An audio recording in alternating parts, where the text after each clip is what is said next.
Kim? Ismim Komihua.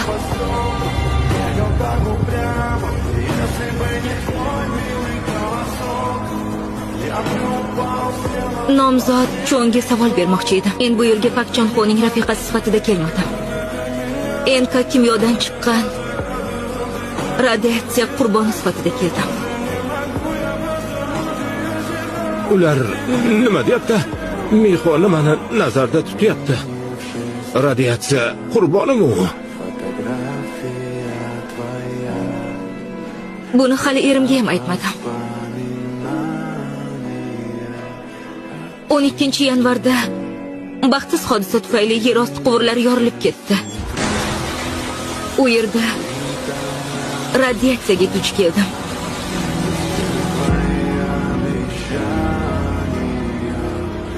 Yaqinda menga